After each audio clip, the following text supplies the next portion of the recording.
الشيطان الرجيم بسم الله الرحمن الرحيم سورة التغابن مدنية يسبح لله ما في السماوات وما في الأرض له الملك وله الحمد وهو على كل شيء قدير هو الذي خلقكم فمنكم كافر ومنكم مؤمن والله بما تعملون بصير خلق السماوات والأرض بالحق وصوركم فأحسن صوركم وإليه المصير صدق اللہ العظیم۔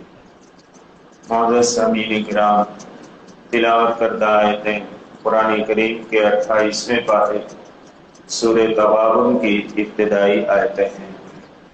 سورہ تغابن یہ مدنی صورتوں میں سے ہے اور اس صورت میں 18 آیتیں اور 2 رکوع ہیں،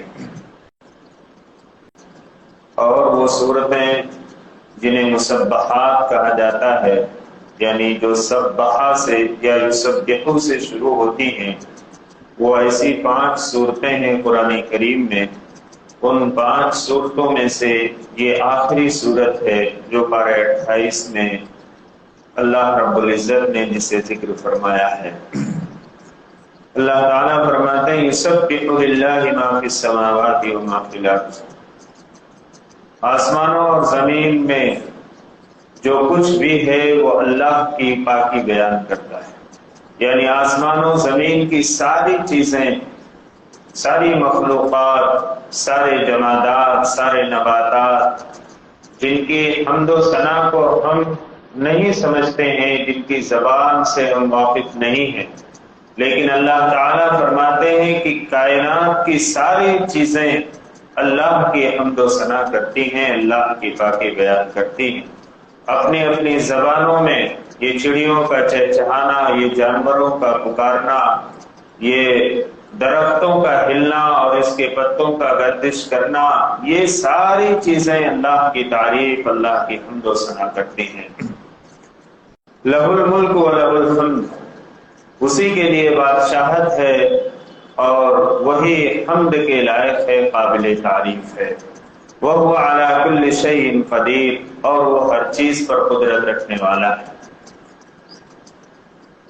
اللہ رب العزت نے اس آیت میں فرمایا لہ الملک، اسی کی بادشاہت ہے، یعنی زمین و آسمان ساری کائنات کا مالک اللہ رب العزت۔ جو بندہ یا جو انسان کسی چیز کا مالک ہوتا ہے وہ اس کی ملکیت ناقص ہوتی ہے، ہمیشہ اس کی ملکیت نہیں رہتی ہے، یا اس کی زندگی میں اس کی ملکیت ختم ہو جائے۔ کوئی شخص کسی زمین و جائیداد کا مالک ہے، مکان کا مالک ہے، اس کی زندگی میں بھی وہ ملکیت ختم ہو سکتی ہے کہ اس کو فروخت کر دے کوئی دوسرا، اس کو خرید لے اور اس کا مالک بن جائے، یا کم از کم زندگی میں اگر اس کی ملکیت ختم نہ ہوئی تو مرنے کے بعد اس کی ملکیت تو ختم ہو ہی جاتی ہے۔ چاہے وہ کتنی بڑی زمین و جائیداد کا مالک ہو، موت کے بعد اس کی ملکیت ختم ہو جاتی ہے، دوسرے لوگ اس کے مالک ہو جاتے ہیں۔ یہ جو انسان کو کسی چیز کی ملکیت حاصل ہے یہ ناقص ملکیت ہے۔ اللہ رب العزت کی جو ملکیت ہے وہ مکمل ہے، وہ ہمیشہ سے ہے اور ہمیشہ رہے گی۔ وہی اصل بادشاہ ہے اور اصل مالک اللہ رب العزت ہے۔ وَهُوَ عَلَى كُلِّ شَيْءٍ قَدِيرٌ، اور وہ ہر چیز پر قادر ہے، ہر چیز پر قدرت رکھنے والا ہے، یعنی اللہ کسی چیز سے عاجز نہیں ہے کہ کوئی کام کرنا چاہے اللہ تعالیٰ اور نہ کر سکے۔ جیسا بندوں کا معاملہ ہے کہ بندے بعض کام کرنا چاہتے ہیں لیکن ان کی قدرت سے باہر ہے، ان کی طاقت سے باہر ہے، وہ نہیں کر سکتے۔ اللہ رب العزت ہر چیز پر قادر ہے۔ هُوَ الَّذِي خَلَقَكُمْ فَمِنْكُمْ كَافِرٌ وَمِنْكُمْ مُؤْمِنٌ، یہ جو اللہ تعالیٰ نے فرمایا کہ کائنات کی ساری چیز اللہ کی حمد و ثنا پاکی بیان کرتی ہے، اللہ ہی مالک ہے، قابل تعریف ہے، ہر چیز پر قادر ہے۔ یہ کیوں ہے؟ کہ اس لیے کہ اللہ تعالیٰ کی کچھ صفات ایسی ہیں جن صفات کی بنیاد پر اللہ ہی حمد و ثنا کے قابل ہے اور اللہ ہی تعریف کے قابل اور پاکی بیان کرنے کے قابل ہے۔ پہلی صفت جو اللہ تعالیٰ نے بیان فرمائی هُوَ الَّذِي خَلَقَكُمْ، اللہ وہی ہے جس نے تمہیں پیدا کیا۔ فَمِنْكُمْ كَافِرٌ وَمِنْكُمْ مُؤْمِنٌ، تو تم میں سے بعض تو کافر ہو گئے اور تم میں سے بعض مومن ہو گئے۔ کچھ لوگ انکار کرنے والے بنے رہے اور کچھ لوگ ایمان لے آئے۔ یعنی ساری کائنات کو اور سارے انسانوں کو اللہ رب العزت نے ہی پیدا کیا، اور پیدا کرنے کے بعد اللہ تعالیٰ نے ان کے سامنے ایک پیمانہ رکھا، پیغمبروں کو بھیج کر، نبیوں کو بھیج کر اپنی تعلیمات انسانوں تک پہنچائیں کہ اللہ کی یہ منشا ہے اور تمہاری تخلیق کا یہ مقصد ہے، تمہارے پیدا کرنے کا اور تمہارے وجود میں لانے کا یہ مقصد ہے۔ پیغمبروں کے ذریعے سے اللہ تعالیٰ نے یہ بات بندوں تک پہنچائی۔ اب ان میں سے بعض لوگ ایسے تھے جو پیغمبروں کی دعوت پر ایمان لے آئے اور ان کی تعلیمات پر جو اللہ تعالیٰ کی طرف سے بتلائی گئی تھی عمل کیے، اور اس پیغمبر پر اور اس زمانے کی کتاب پر اور اللہ تعالیٰ پر ایمان لے آئے تو وہ لوگ مومن ہو گئے، اور جنہوں نے پیغمبر کی دعوت کو ٹھکرا دیا وہ کافر رہے۔ اللہ تعالیٰ نے یہ فرمایا کہ تم میں سے کچھ لوگ تو کافر ہو گئے اور کچھ مومن ہوئے، یعنی اس میں اللہ تعالیٰ کی طرف سے کوئی جو ہے ایسا یہ نہیں ہے کہ اللہ تعالیٰ نے کسی کو مجبور کیا ہو کفر پر یا کسی کو مجبور کیا ہو ایمان پر۔ بندے کے اختیار میں دے دیا تھا کہ بندہ اپنی عقل سلیم کو استعمال کرتے ہوئے اللہ کے پیغمبر جو تعلیمات لے کر آئے ہیں اس پر عمل کرے، ایمان کو قبول کرے۔ یہ اللہ رب العزت نے بندوں کو اختیار دیا ہے۔ اللہ تعالیٰ فرماتے ہیں تم میں سے تو کچھ کافر ہوئے اور کچھ مومن ہوئے، واللہ بما تعملون بصیر، اور اللہ تعالیٰ جو تم کر رہے ہو اسے دیکھ رہا ہے۔ یعنی جو بھی بندہ جو عمل کرتا ہے اللہ رب العزت اسے دیکھتے ہیں۔ اللہ کی نظر سے یا اللہ تعالیٰ کے علم سے بندے کا کوئی عمل ایسا نہیں ہے جو خالی ہو، اللہ تعالیٰ کے علم میں ہے اور اللہ تعالیٰ اسے دیکھ رہے ہیں۔ خلق السماوات والارض بالحق، ایک صفت بتلانے کے بعد اللہ تعالیٰ کی دوسری صفت بیان فرما رہے ہیں۔ اللہ تعالیٰ خلق السماوات والارض بالحق، آسمانوں اور زمین کو ٹھیک طور پر پیدا کیا، یعنی اس کی جو تخلیق کی ہے، اس کو جو بنایا ہے، اس کا جو نظام چل رہا ہے یہ بڑے درست طریقے پر ہے، بہت مناسب طریقے پر ہے۔ وَصَوَّرَكُمْ فَأَحْسَنَ صُوَرَكُمْ، اور تمہاری صورتوں کو بنایا، تمہاری شکلوں کو بنایا اور تمہاری صورتوں کو بہت ہی خوبصورت بنایا، بہت بہتر انداز میں بنایا۔ ساری مخلوقات میں انسان ایک ایسے اللہ کی مخلوق ہے کہ اللہ رب العزت نے اسے بہت ہی خوبصورت بنایا، چاہے وہ کسی رنگ کا ہو، کالے رنگ کا ہو یا گورے رنگ کا ہو، لیکن اور تمام مخلوقات سے انسان کی شکل و صورت کو اللہ رب العزت نے بہت ہی خوبصورت بنایا ہے۔ اور پھر اللہ رب العزت نے انسان کی جو شکل بنائی ہے، اس میں غور کرنے کی چیز یہ ہے کہ حضرت آدم علیہ السلام سے لے کر آج تک اللہ رب العزت نے کروڑوں اربوں خربوں جس کا شمار نہیں کر سکتے کس نے انسانوں کو اللہ تعالیٰ نے پیدا کیا، اور اگر اس کا چہرہ دیکھا جائے تو 5-6 انچ کا جو اس کا چہرہ ہوتا ہے کہ ہر ایک کو کان اور ناک اور جو ہے آنکھیں اسی جگہ پر لگی رہتی ہیں، لیکن کروڑوں اربوں انسانوں کی شکلیں ایک دوسرے سے ملتی نہیں، یعنی ایسا نہیں ہوتا ہے کہ اس کو پہچاننے میں غلطی ہو جائے اور ایسا لگے کہ یہ تو وہی شخص ہے، یعنی ایک ہی شکل کے بہت سارے انسان دنیا کے اندر موجود۔ یہ اللہ رب العزت کی سب سے بڑی قدرت، اور اس سے بڑھ کر اگر آپ دیکھیں تو اس زمانے میں سائنس نے اس کو اور واضح کر دیا کہ جو انگلی کے جو ہاتھوں میں جو انگوٹھا ہوتا ہے جس کو تھامس کہتے ہیں شاید، یہ جب لیا جاتا ہے تو کروڑوں اربوں انسانوں کے جو اس میں جو لکیریں ہوتی ہیں، جو نشانات ہوتے ہیں، وہ ایک دوسرے سے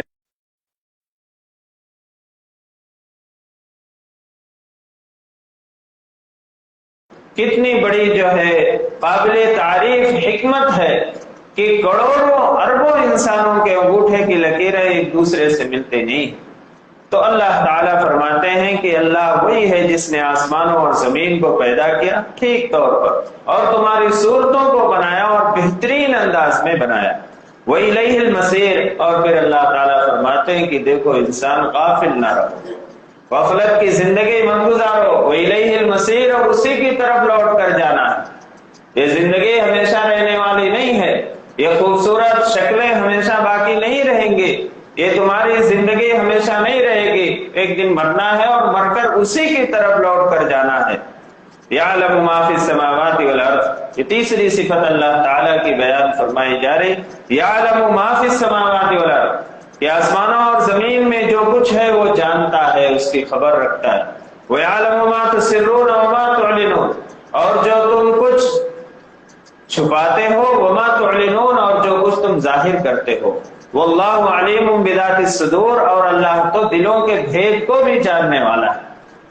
جو عمل تم کھلم کھلا کرتے ہو اسے بھی اللہ رب العزت جانتے ہیں، اور جو تم لوگوں کی نگاہوں سے چھپ کر کرتے ہو، بند کمرے کے اندر، تنہائی کے اندر تم کرتے ہو، اور بظاہر یہ سمجھتے ہو کہ اس تنہائی میں اور اس بند دروازے کے اندر کوئی دیکھنے والا نہیں ہے، لیکن اللہ تعالیٰ فرماتے ہیں کہ جو تم چھپ کر کرتے ہو یا جس چیز کو تم چھپاتے ہو اسے بھی جانتا ہے۔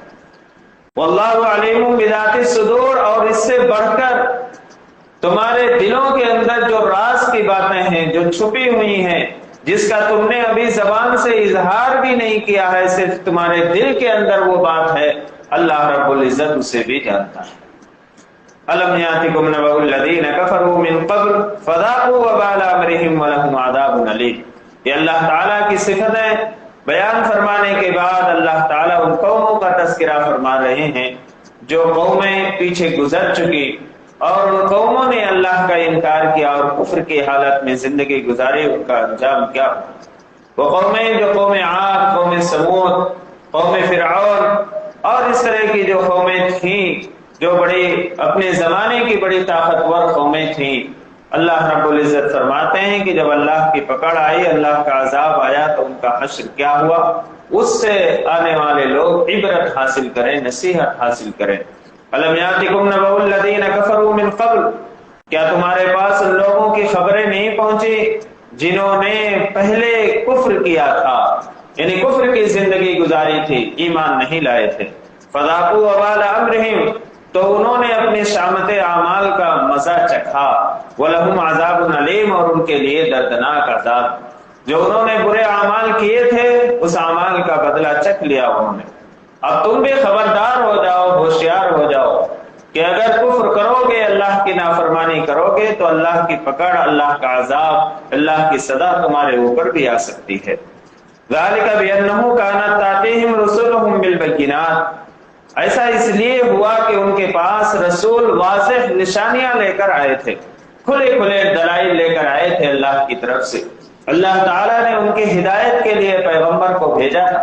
اللہ تعالیٰ نے انسان کی تخلیق کی اور یوں نہیں چھوڑ دیا، کم و بیش 1,24,000 پیغمبر اس دنیا کے اندر اللہ تعالیٰ نے لوگوں کی ہدایت کے لیے بھیجا۔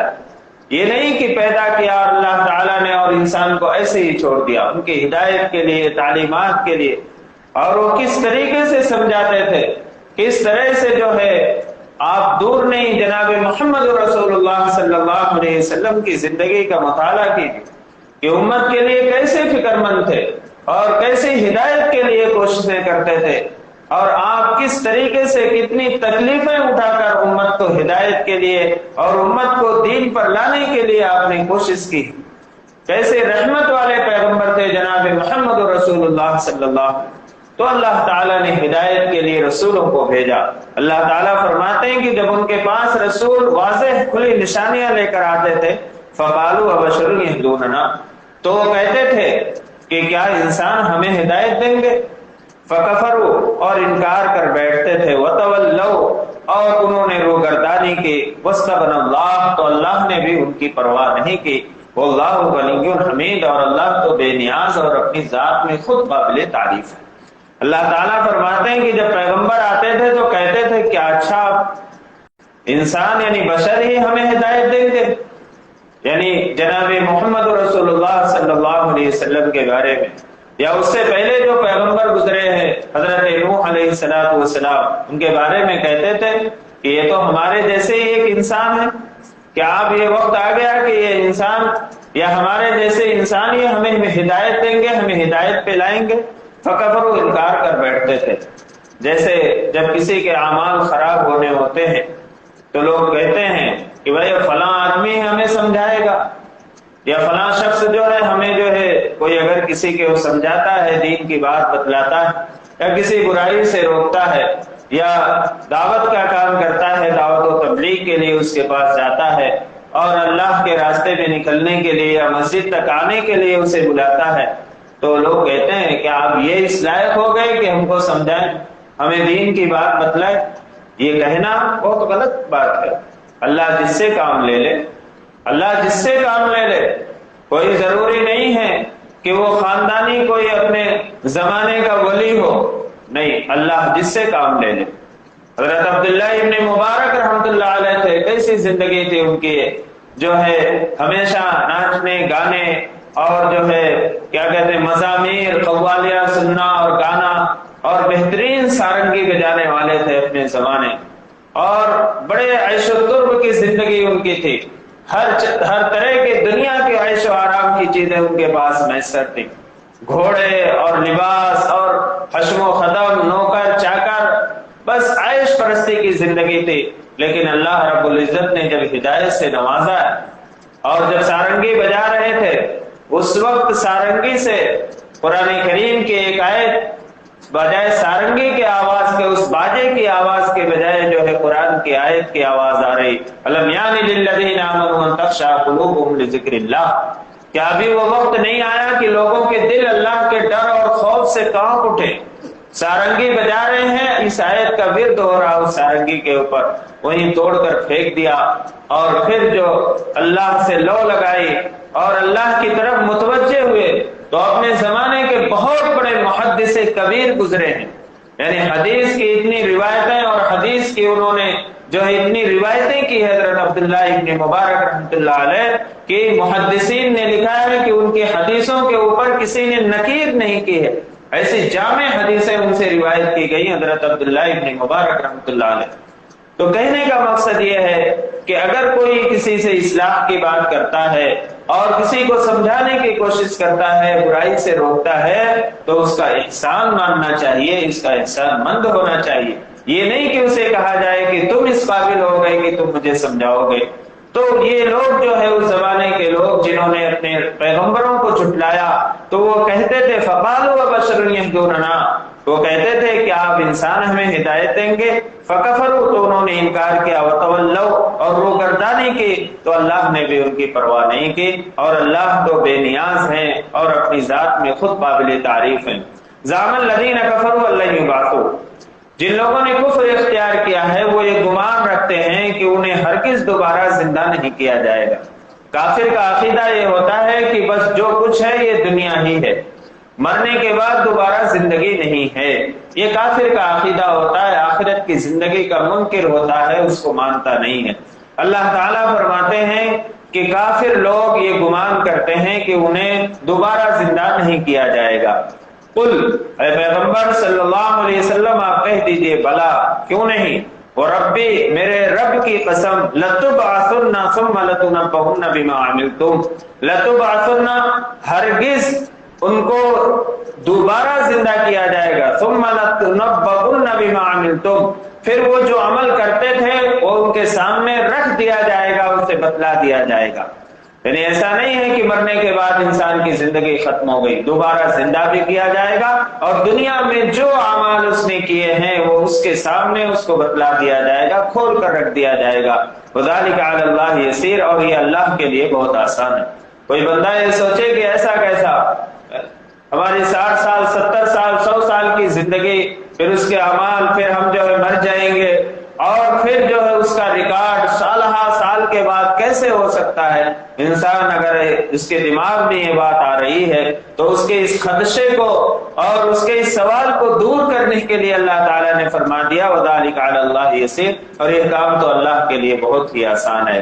فَآمِنُوا بِاللَّهِ وَرَسُولِهِ وَالنُّورِ الَّذِي أَنزَلْنَا وَاللَّهُ بِمَا تَعْمَلُونَ خَبِيرٌ۔ اللہ تعالیٰ فرماتے ہیں اللہ پر اور اس کے رسول پر ایمان لے آؤ، والنور الذی انزلنا، اور اس نور پر بھی جو ہم نے اتارا ہے۔ نور سے مراد قرآن کریم ہے، کیونکہ قرآن کریم یہ تاریکی سے نکال کر انسان کو روشنی کی زندگی میں لاتا ہے، ہدایت کی زندگی میں لاتا ہے، کفر کی زندگی سے نکال کر ہدایت کی زندگی میں یہ نور یہ لے کر آتا ہے، اس لیے نور سے مراد یہاں قرآن ہے۔ واللہ بما تعملون خبیر، اور اللہ تعالیٰ کو تمہارے سارے کاموں کی خبر ہے۔ یوم یجمعکم لیوم الجمع ذلک یوم التغابن، جس دن تم سب کو جمع کریں گے جو جمع کرنے کا دن ہے، ذالک یوم التغابن، اور یہی حسرت کا دن بھی ہے۔ تغابن کے ایک معنی حسرت کے ہیں، اور تغابن کے معنی ایک یہ ہے کہ ہار اور جیت کے ہیں، یعنی قیامت کے ناموں میں سے ایک نام تغابن بھی ہے۔ اس دن کسی کی ہار ہوگی، کسی کی جیت ہوگی۔ جو اہل ایمان ہوں گے، جنہوں نے اعمال صالحہ کو اختیار کیا ہوگا، اس دن یہ لوگ جیت جائیں گے، اور جنہوں نے کفر کی زندگی گزاری ہوگی اور کفر ہی کی حالت میں موت آئی ہوگی، وہ اس دن ہار جائیں گے، یعنی وہ جہنم کے اندر ڈال دیے جائیں گے۔ اور حسرت کا بھی دن ہوگا۔ حسرت کا دن اس معنی کر ہوگا کہ کافر تو حسرت کرے گا جب اہل جنت کو دیکھے گا کہ یہ جنت میں جا رہے ہیں، اور جنت کی نعمتیں جہنمیوں کو جب دکھلائی جائیں گی تو وہ حسرت کریں گے کہ اے کاش ہم نے بھی دنیا کے اندر ان کے جیسے اعمال کیے ہوتے تو آج ہم بھی جنت کی نعمتوں میں ہوتے۔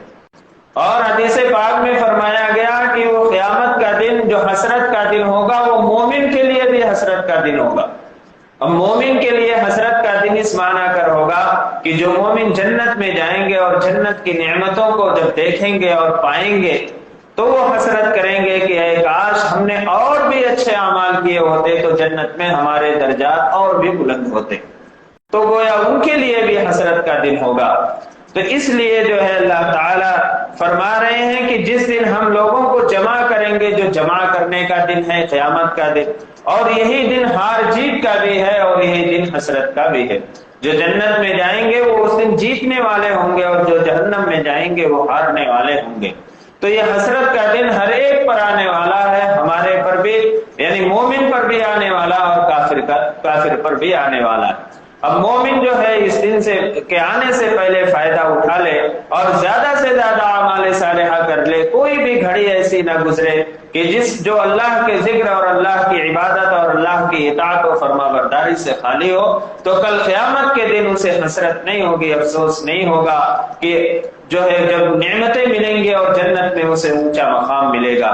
وَمَن يُؤْمِن بِاللَّهِ وَيَعْمَلْ صَالِحًا، اور جو کوئی اللہ پر ایمان لائے اور اچھے عمل کرے گا، يُكَفِّرْ عَنْهُ سَيِّئَاتِهِ، اللہ تعالیٰ اس سے اس کے خطاؤں کو مٹا دیں گے۔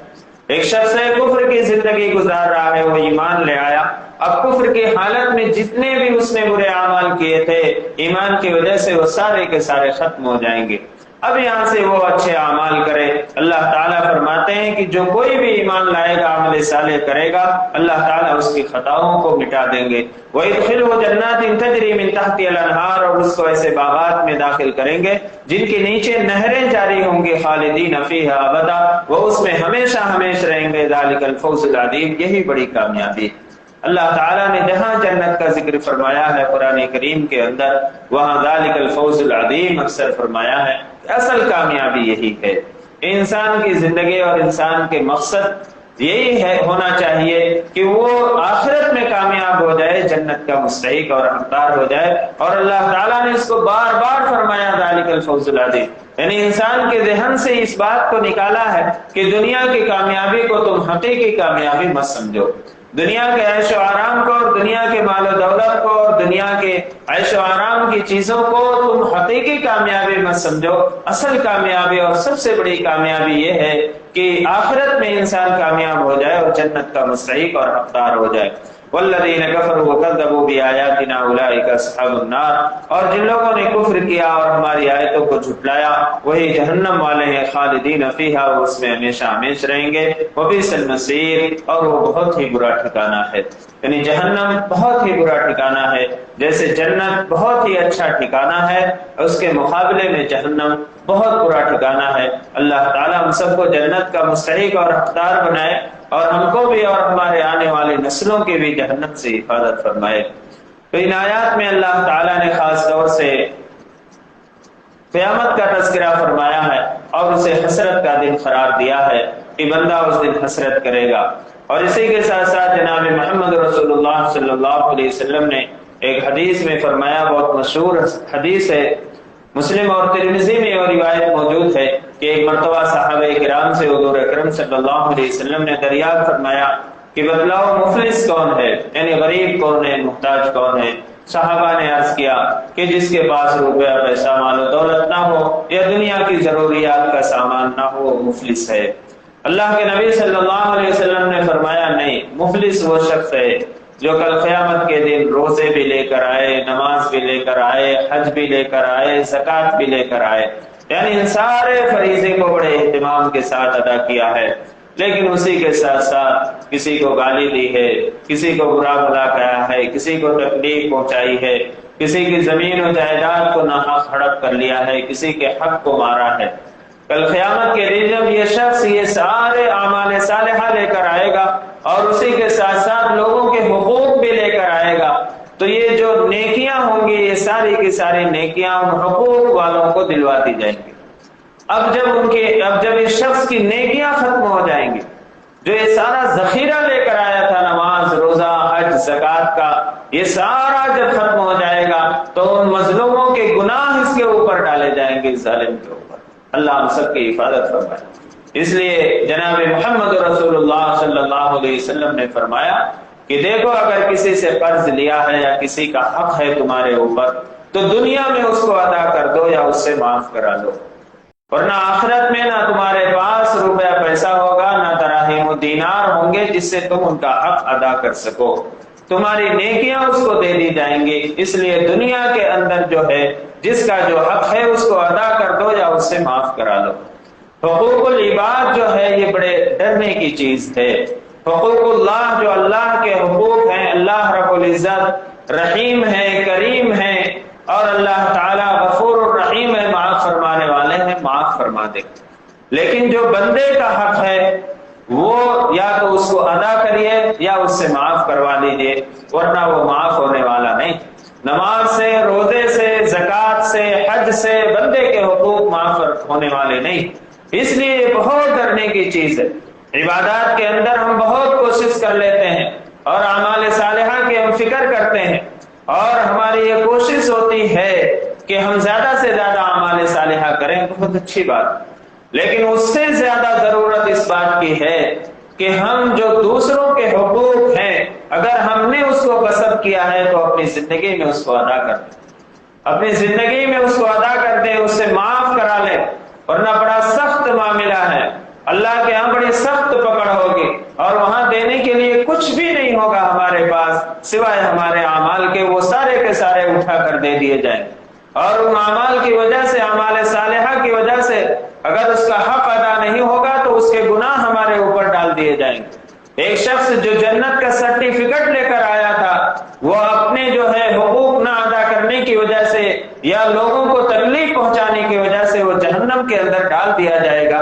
جناب محمد رسول اللہ صلی اللہ علیہ وسلم نے فرمایا اس لیے حقوق العباد کی فکر کریں، نماز پڑھیں، نماز کا اہتمام کریں، لیکن جو حق ہمارے ذمے کسی کا ہے اس کو ادا کریں، اور ظلم سے، زیادتی سے اللہ کی پناہ مانگے۔ یہ بڑی خطرناک چیز ہے۔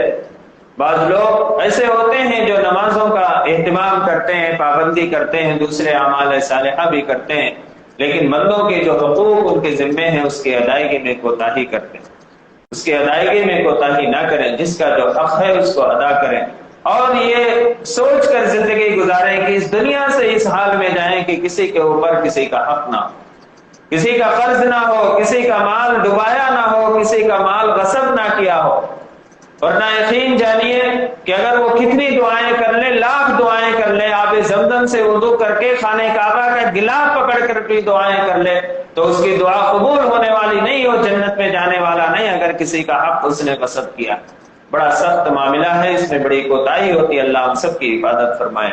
دوسرے رمضان المبارک کا آخر اشرا چل رہا ہے، رمضان المبارک کا بابرکت مہینہ رخصت ہونے والا ہے، دعاؤں کا اہتمام کیجیے۔ یہ مہینہ جو یہ آخری اشرا جو ہے یہ جہنم سے اور آگ سے خلاصی کا اشرا ہے، سب کے لیے دعائیں کیجیے، اپنے لیے بھی کیجیے، دوسروں کے لیے بھی دعا کیجیے۔ ایک بزرگ فرماتے ہیں کہ اگر کوئی شخص یہ چاہتا ہے کہ اس کی دعا قبول ہو تو وہ دوسروں کے لیے دعا کیا کرے، اللہ تعالیٰ اس کی دعا کو قبول فرما لیں گے۔ تو ہم دوسروں کے لیے بھی دعا کریں اور زندگی کو بڑے محتاط طریقے پر گزاریں۔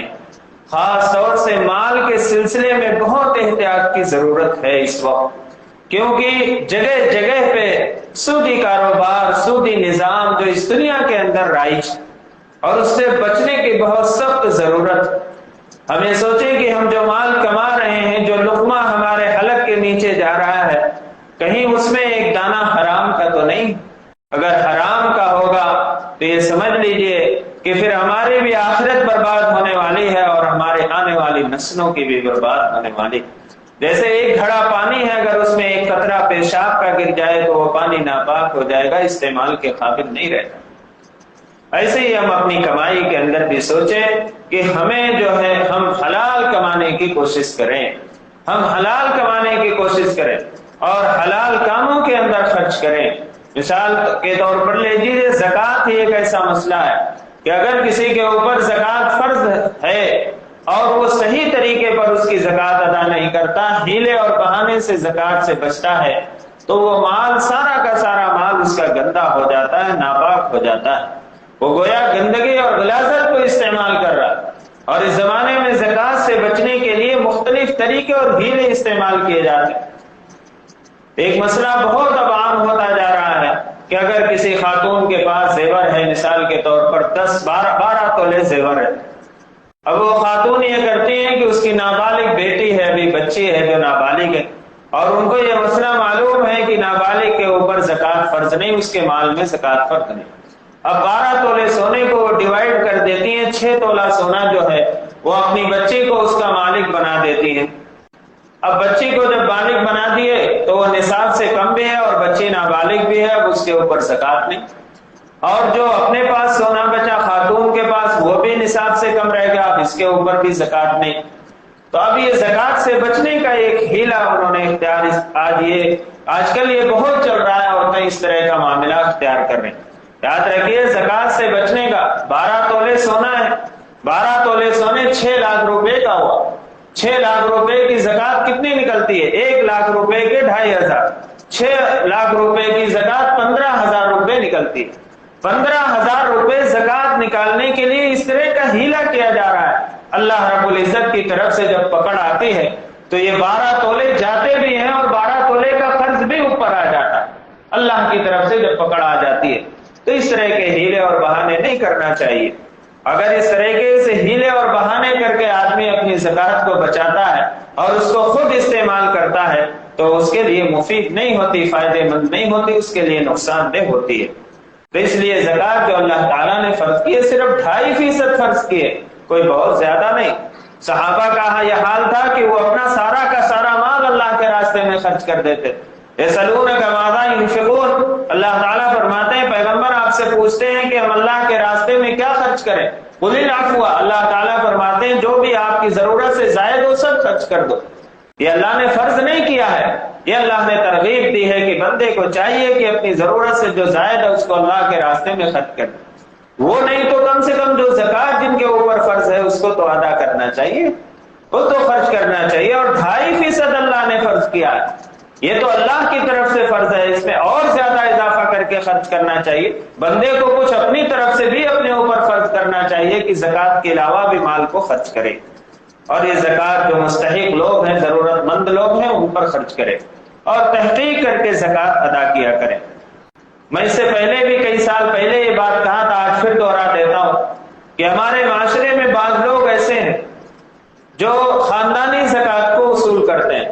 وہ غریب نہیں ہیں، وہ محتاج نہیں ہیں، ان کے پاس بہت کچھ ہے، لیکن وہ یہی کہتے ہیں بابا تمہارے دادا تھے جب سے ہمارے کو دیتے تھے، ہمارے بابا کو دیتے تھے، ہمارے فلاں کو دیتے تھے، ہمارا فلاں کو دیتے تھے۔ اب لوگ جو ہے انہیں کو دیتے جا رہے ہیں، دیتے جا رہے ہیں، دیتے جا رہے ہیں، 50 سال سے انہیں کو زکوٰۃ کی رقم دیتے جا رہے ہیں۔ کبھی تحقیق نہیں کرتے کہ آخر ان کے حالات بدلے یا نہیں بدلے، کیا یہ کچھ کر بھی رہے ہیں نہیں کر رہے ہیں، یا ان کو کچھ کام کی بھی ترغیب دیں یا نہ دیں، کبھی نہیں سوچتے۔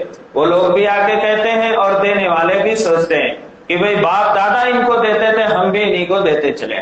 نہیں، آپ تحقیق کریے حالات کے لحاظ سے، موجودہ حالت میں جس وقت آپ زکوٰۃ ادا کر رہے ہیں اس وقت آپ دیکھیے کہ یہ مستحق ہے یا نہیں ہے۔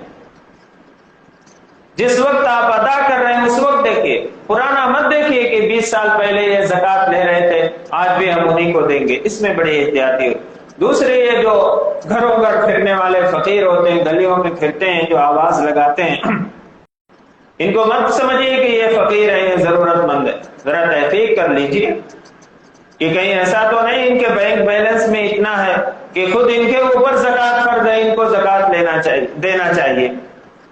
تحقیق نہیں کرتے، بس کوئی بھی آ گیا اور اس نے سوال کیا، زکوٰۃ کی رقم دے دیتے. جب آپ کو تحقیق نہ ہو تو آپ زکوٰۃ کی رقم مت دیجیے، آپ دوسرے مال سے اس کی مدد کر دیجیے، عطیے کی رقم مدد کر دیجیے، صدقے کی نیت سے آپ مدد کر دیجیے. زکوٰۃ فرض ہے، اور یہ بھی فرض ہے کہ اس تحقیق کر کے مستحق تک پہنچائی جائے. اور جو اللہ تعالیٰ نے قرآن کریم کے اندر جہاں بھی نماز کا ذکر کیا ہے، اکثر زکوٰۃ کا بھی ذکر کیا ہے. اقیموا الصلاۃ وآتوا الزکاۃ. اور نماز کے لیے شرط یہ ہے کہ طہارت ہونی چاہیے، جگہ کا پاک ہونا چاہیے، یعنی اس کی شرائط جب پوری ہوں گے تو ہی نماز ادا ہوگی، ورنہ آپ کی نماز نہیں ہوگی. آپ اگر طہارت سے نہیں ہیں تو آپ کی نماز ادا نہیں ہوگی، میری نماز ادا نہیں ہوگی. یہی حال زکوٰۃ کا بھی ہے، اگر آپ نے مستحق کو نہیں دیا تو آپ کی زکوٰۃ ادا نہیں ہوگی. جس طریقے سے طہارت کی دیکھ بھال کرنا آپ کی ذمہ داری ہے، وضو کرنا آپ کی ذمہ داری ہے، اسے مستحق کو تلاش کرنا بھی ذمہ داری ہے. لیکن اس معاملے میں ہم یہ سمجھتے ہیں کہ ہمارے سر پر ایک بوجھ ہے، اس کو اتار کے پھینک دیا جائے، بس جتنی جلدی ہو سکے ہم دے دیں. تو اس میں احتیاط کی ضرورت ہے. اور اسی کے ساتھ ساتھ جو مدارس ہیں، ان مدارس کو بھی زکوٰۃ دینی چاہیے، اور بلکہ مستحق ہیں وہ لوگ کہ جو دین کی تعلیم دے رہے ہیں اور جو دین کی اشاعت کا ذریعہ اور سبب ہے.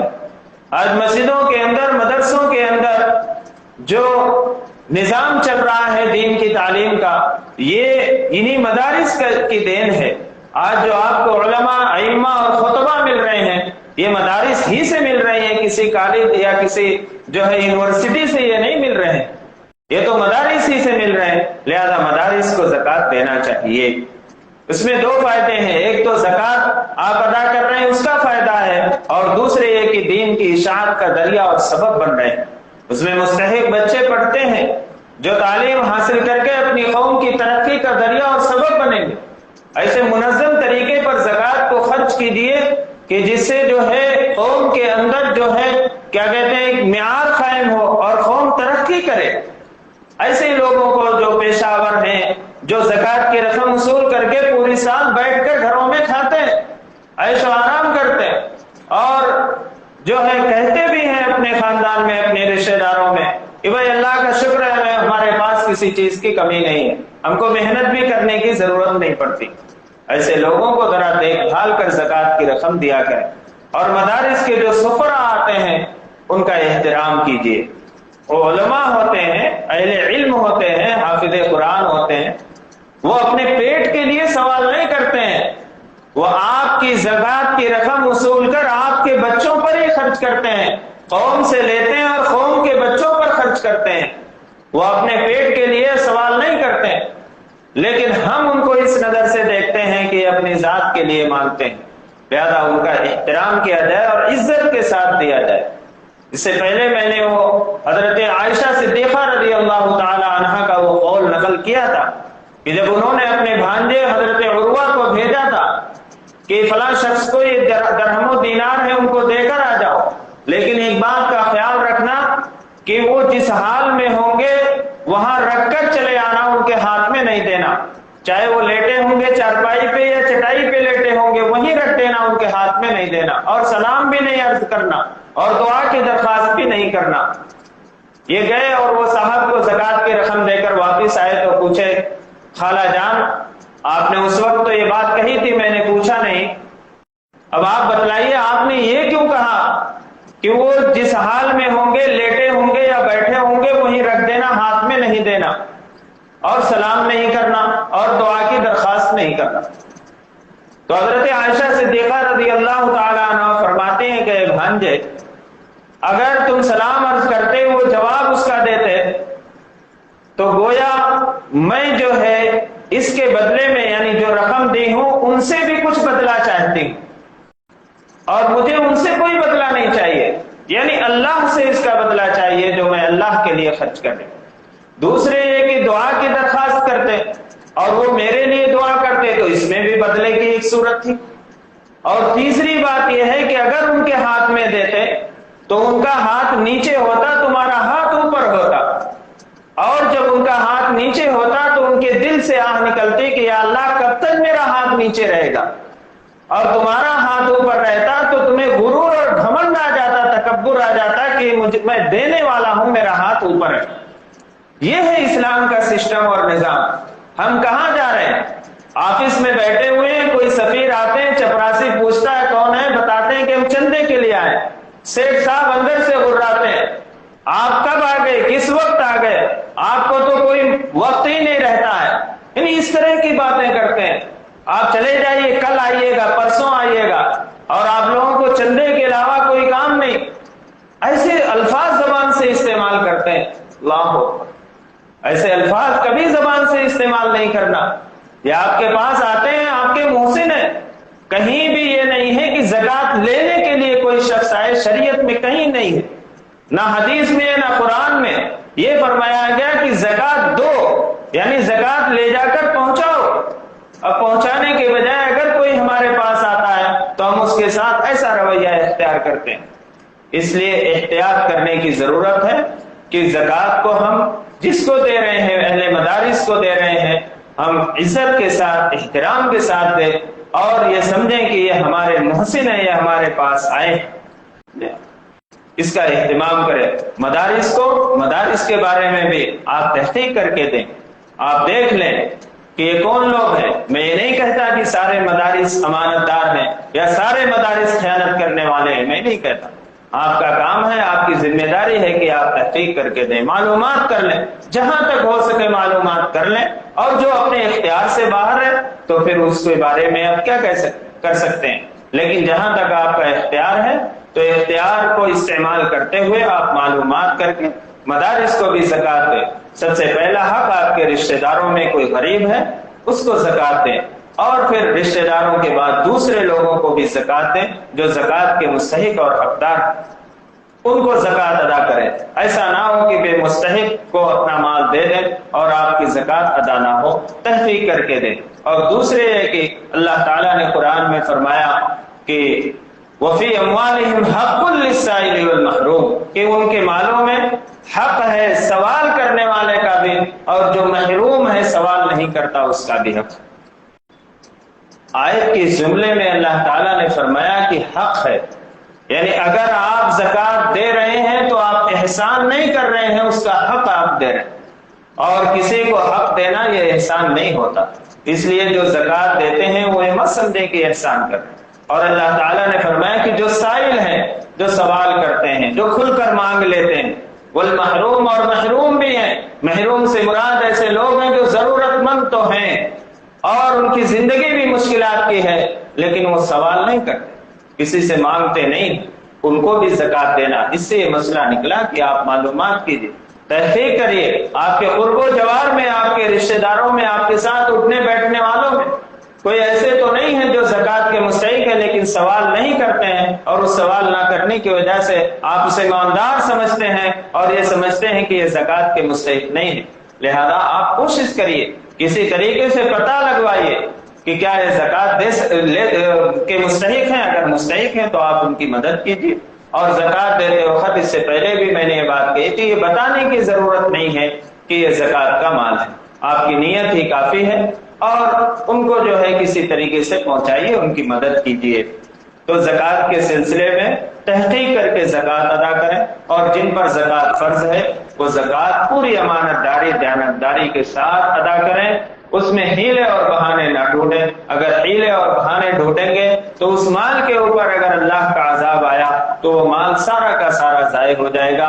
جناب محمد رسول اللہ صلی اللہ علیہ وسلم نے فرمایا کہ کسی جنگل میں، کسی خشکی اور تری میں جو مال بھی ضائع ہوتا ہے اور جو مال بھی ہلاک ہوتا ہے، ختم ہوتا ہے، وہ زکوٰۃ ادا نہ کرنے کی وجہ سے ہوتا ہے۔ اس لیے زکوٰۃ ادا کر کے اپنے مالوں کو پاک کیجیے اور اپنے مالوں کی حفاظت کا ذریعہ اور سامان بنائیے۔ اللہ رب العزت سے دعا ہے اللہ تعالیٰ ہم سب کو عمل کی توفیق عطا فرمائے۔ آمین وآخر دعوانا الحمدللہ رب العالمین۔ الحمدللہ رب العالمین، والصلاة والسلام علی سید الانبیاء والمرسلین محمد وعلى آله وأصحابه أجمعين. ربنا آتنا في الدنيا حسنة وفي الآخرة حسنة وقنا عذاب النار. اللهم اغفر لنا وللمؤمنين والمؤمنات والمسلمين والمسلمات یا حی یا قیوم یا ودود یا ذو العرش المجید یا فعال لما یرید. یا ارحم الراحمین، آپ رب العالمین ہیں، سارے جہان کے پالنے والے. آپ رحمان ہیں، بڑی بڑی خطاؤں کو معاف فرمانے والے ہیں. آپ رحیم ہیں، بار بار معاف فرمانے والے ہیں. آپ کریم ہیں، بلا استحقاق بہت ساری نعمتوں سے نوازنے والے ہیں. یا ارحم الراحمین، آپ نے ہمیں دین و دنیا کی بہت ساری نعمتیں عطا فرمائی، اور ان نعمتوں کے عطا فرمانے میں آپ تنہا مالک ہیں، آپ کا کوئی شریک نہیں ہے. یا ارحم الراحمین، جہاں آپ نے ہمیں دین و دنیا کی بہت ساری نعمتیں عطا فرمائی ہیں، یا ارحم الراحمین وہی ہم سب کو مغفرت کی تامہ نعمت سے بھی مالا مال فرما دیجیے. یا ارحم الراحمین ہم سب کی مغفرت فرما دیجیے. ہم گنہگار، خطاوار، قصوروار بندے ہیں. یا ارحم الراحمین آپ بڑی بڑی خطاؤں کو معاف فرمانے والے ہیں، حتیٰ کہ کفر اور شرک کو بھی توبہ کرنے سے معاف فرما دیتے ہیں. یا ارحم الراحمین ہم سب کی خطاؤں کو، لغزشوں کو درگزر فرما دیجیے. یا ارحم الراحمین جو بیمار ہیں انہیں شفائے کاملہ عاجلہ دائمہ مستمرہ عطا فرمائیے. جو پریشان حال ہیں ان کی پریشانیوں کو دور فرما دیجیے. جو ضرورت مند ہیں ان کی جائز ضرورتوں کی تکمیل فرما دیجیے. یا ارحم الراحمین ہم سب کو حلال پاکیزہ روزی عطا فرمائیے. حرام کمائی سے ہم سب کی تا حیات حفاظت فرما لیجیے. یا ارحم الراحمین ہم سب کی روزی میں خوب خوب برکت عطا فرمائیے. یا ارحم الراحمین ہم سب کو اپنا محتاج بنائیے، کسی اور کا محتاج نہ بنائیے. یا ارحم الراحمین ان ہاتھوں کو کسی اور کے سامنے پھیلانے سے ہم سب کی حفاظت فرما لیجیے. یا ارحم الراحمین جب سے ہوش سنبھالا ہے اس پیشانی کو تیرے ہی در پر جھکایا ہے. یا ارحم الراحمین اس پیشانی کو تا حیات کسی اور کے در پر جھکانے سے ہم سب کی حفاظت فرما لیجیے. یا ارحم الراحمین ہم سب پر رحم کا، کرم کا، عافیت کا، سلامتی کا، درگزر کا معاملہ فرمائیے. یا ارحم الراحمین رمضان المبارک کا بابرکت مہینہ عالم کے اندر دائر ہے، اس کے 2 عشرے مکمل ہو چکے. یا ارحم الراحمین ان 2 عشروں میں جو بھی ہم سے عبادات ہو چکی ہیں، یا ارحم الراحمین اس میں جو کمیاں کوتاہیاں رہ گئی ہیں اسے درگزر فرما کر اسے قبول فرما لیجئے. اور آئندہ جو ایام باقی ہیں یا ارحم الراحمین ان میں ہم سب کو اعمال صالحہ کی، عبادات کی توفیق عطا فرما دیجئے. یا ارحم الراحمین آنے والے دنوں میں یا اللہ ہم سب کو جو ہے عمل صالح کی توفیق عطا فرمائیے. اور اس رمضان المبارک کے بابرکت مہینے کو جو ایام اس مہینے کے جو بچے ہوئے ہیں یا ارحم الراحمین ان ایام میں ہم سب کو ایمان اور عمل صالح کے ساتھ قائم اور دائم رکھیے، اور ہم سب کو صحت و تندرستی عطا فرمائیے تاکہ رمضان المبارک کے جو اعمال ہیں اس اعمال کو ہم پورا کر سکیں اور اسے قبول فرما لیجئے. یا ارحم الراحمین ہم میں سے جن کے والدین یا ان میں سے کوئی باحیات ہیں یا ارحم الراحمین انہیں صحت و تندرستی عطا فرمائیے اور ان کے سائے کو تا دیر ہمارے سروں پر قائم اور دائم رکھے. اور ہم میں سے جن کے والدین یا ان میں سے کوئی ایک اس دنیا سے رخصت ہو گئے یا ارحم الراحمین ان کی مغفرت فرما دیجیے، انہیں کروٹ کروٹ جنت نصیب فرمائیے، جنت الفردوس میں اعلیٰ مقام عطا فرمائیے. یا ارحم الراحمین ہم سب کو اپنا بنا لیجئے، آپ ہمارے ہو جائیے. یا ارحم الراحمین ہم سب کو اپنے پیارے پیارے بندوں میں شامل فرما لیجئے. یا ارحم الراحمین ہم سب کو اپنا قرب نصیب فرما دیجئے. یا ارحم الراحمین ہم سب کو اپنا قرب عطا فرما دیجئے. یا ارحم الراحمین حضور اکرم صلی اللہ علیہ وسلم کے صدقہ طفیل ہماری دعاؤں کو قبول و منظور فرما لیجئے. ربنا تقبل منا انک انت السمیع العلیم وتب علینا انک انت التواب الرحیم برحمتک یا ارحم الراحمین.